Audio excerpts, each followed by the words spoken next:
Okay, ഇന്ന് riveted ജോയിൻസിൽ lab ജോയിൻ്റെ third type പഠിക്കാൻ പോവാണ്. Double riveted lab joint, six zag ബ്രാക്കറ്റിൽ സിക്സ് സാഗ് എന്ന് കൊടുത്തിട്ടുണ്ട്. അതായത് അതിൻ്റെ അറേഞ്ച്മെൻറ്റ്സിനാണ് സിക്സ് സാഗ്, അല്ലെങ്കിൽ ആ ഷേപ്പിന് വിളിക്കുന്നതാണ് സിക്സ് സാഗ്. നമുക്ക് ആ ക്വസ്റ്റ്യനിലോട്ട് പോവാം. ഇവിടെ നിങ്ങൾക്ക് ഞാൻ ഡയറക്റ്റ് ഉത്തരം കാണിച്ചിട്ടുണ്ട് റൈറ്റ് സൈഡിൽ. ശരിക്കും ക്വസ്റ്റ്യനിൽ ഇങ്ങനെയാണ് വരിക.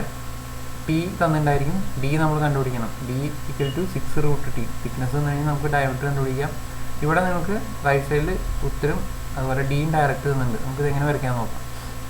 നമുക്ക് ഈ പ്രൊപ്പോർഷനിൽ നിന്ന് ഒന്നാവശ്യമുള്ളത് ഡയമീറ്റർ, അതായത് റിവറ്റിൻ്റെ ഡയമീറ്റർ വരയ്ക്കാൻ വേണം. നമ്മളറിയാം ഇതിലെല്ലാം സ്നാപ്പ് ഹെഡാണ് യൂസ് ചെയ്യുന്നത്.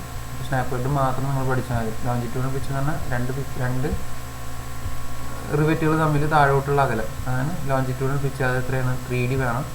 അടുത്തത് ട്രാൻസ്വേഴ്സ് പിച്ചിൽ ഫോർ സിക്സ് സാഗ് റിവറ്റിങ്ങിന് നമുക്ക് വേണ്ടത് 2D പ്രൊപ്പോർഷൻ 2D ആണ് എടുക്കേണ്ടത്. അതായത് ഡി ആയതുകൊണ്ട് നമ്മൾ ഇത് 2D എടുക്കും.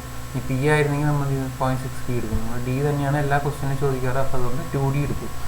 പിന്നെ നമുക്ക് ഇവിടെ ആവശ്യമുള്ളത് മാർജിനൽ ഡിസ്റ്റൻസും angle of bevelled edge of the plate 10 degree.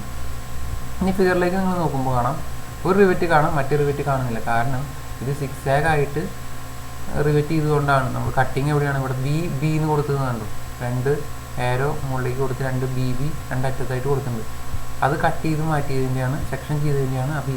അപ്പോൾ ആ സെക്ഷൻ ചെയ്യുന്ന സമയത്ത് ഒരു റിവറ്റ് മാത്രമേ അവിടെ കട്ട് ചെയ്ത് പോയിട്ടുള്ളൂ. അതുകൊണ്ടാണ് ഒരു റിവറ്റ് ഹൈഡായിട്ട് നിൽക്കുന്നത് മുകളിൽ സെക്ഷനിൽ. ഇനി അതെങ്ങനെ വരയ്ക്കാം? ആദ്യം നമ്മൾ എന്ത് ചെയ്യാം? രണ്ട് റിവറ്റുകൾ വെച്ചിട്ടാണ് താഴോട്ട് അടിച്ച് പോയി എന്ന് പറഞ്ഞു. ഇനി ചെയ്യേണ്ട എളുപ്പപ്പണി, ആദ്യം ലെഫ്റ്റ് സൈഡിലുള്ള റിവറ്റുകൾ വരച്ച് തീർക്കുക. അതിനുശേഷം റൈറ്റ് സൈഡിൽ പോകുന്ന റിവറ്റുകൾ ലെഫ്റ്റ് സൈഡിലുള്ള രണ്ട് റിവറ്റുകളിൽ നേർ പകുതി നോക്കി മാർക്ക് ചെയ്തിട്ട് എന്ത് ചെയ്യുക? റിവറ്റുകൾ അടിച്ചു പോവുക. നമുക്കിവിടെ ഡയഗണൽ പിച്ച് എടുത്ത് വരയ്ക്കണമെന്നില്ല, അതിനുള്ള എളുപ്പമാർഗ്ഗമാണ് പറയുന്നത്. ആദ്യം ലെഫ്റ്റ് സൈഡിൽ പോകുന്ന റിവറ്റുകൾ വരച്ച് തീർക്കുക. അതിനുശേഷം രണ്ട് റിവറ്റുകൾ, ലെഫ്റ്റ് സൈഡിലുള്ള രണ്ട് റിവറ്റുകൾ നേർ പകുതി കണ്ട് ഒരു സെൻട്രൽ ലൈൻ വരച്ചിട്ടതിന് ശേഷം നമുക്കറിയാം ട്രാൻസ്ഫർ പിച്ച് എത്രയാണ്? 2D ആണെന്ന് അറിയാം. ആ 2D ഗ്യാപ്പ് ഇട്ട് അടുത്ത റിവറ്റുകൾ വരച്ചു പോവുക. നമുക്ക് എളുപ്പമായിരിക്കും. ഇത്രയാണ് നമുക്ക് double riveted lab joint six zag ടൈപ്പിൽ നമുക്ക് വരുന്നത്. ശ്രദ്ധിക്കേണ്ട കാര്യം കട്ടിങ്ങും അതുപോലെ ട്രാൻസ്ഫേഴ്സ് പിച്ചും, പിന്നെന്താ ഈ ലെഫ്റ്റ് സൈഡിൽ പോകുന്ന റിവറ്റുകൾ നേർ പകുതി എടുത്തിട്ട് വേണം റൈറ്റ് സൈഡിലുള്ള റിവറ്റുകൾ നമുക്ക് വരയ്ക്കാം.